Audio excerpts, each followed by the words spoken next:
AI may be smart, but it has no heart. Unlike humans, AI cannot feel or understand the seriousness of a patient's pain or fear. It can truly never care or understand like how a real human being does.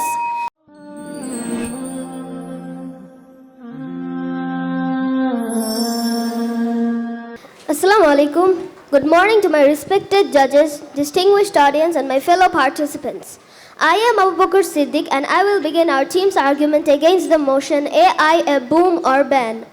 While AI may seem smart at first, we believe AI is actually more harmful than helpful in the long run, and that's why we call it a ban. Let me start my speech by answering some questions of my opponent team members. As the first member of the proposition team already mentioned that AI can help students learn better with personalized lessons and homework. Don't you think it is making them lazy and over-dependent on machines? Instead of doing their homework or assignment by themselves, they instead rely on AI, which is killing their creativity. Helping with homework is okay, but if students don't learn, what's the point of education? Let's take another example. According to the first debater, AI is helping doctors, which is good. But what if the AI makes a wrong diagnosis? A small error in a medical report could be life-threatening. It is based on only data, not feelings or understandings. We believe AI is not only dangerous, but if not controlled, it could become a ban on human creativity.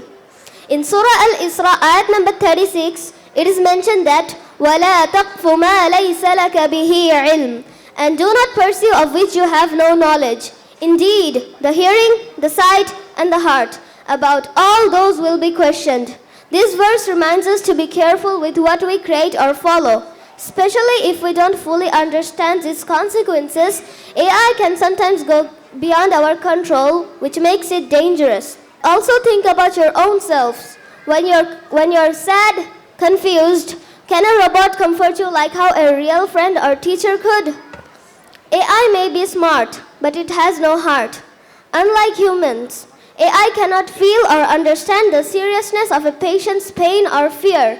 It can truly never care or understand like how a real human being does. Now my teammates will show how AI is harmful to jobs, safety, and even our brains. Thanks a lot for listening to my speech, everyone. Assalamu alaikum. Thank you, Abu Bakar, for his strong arguments.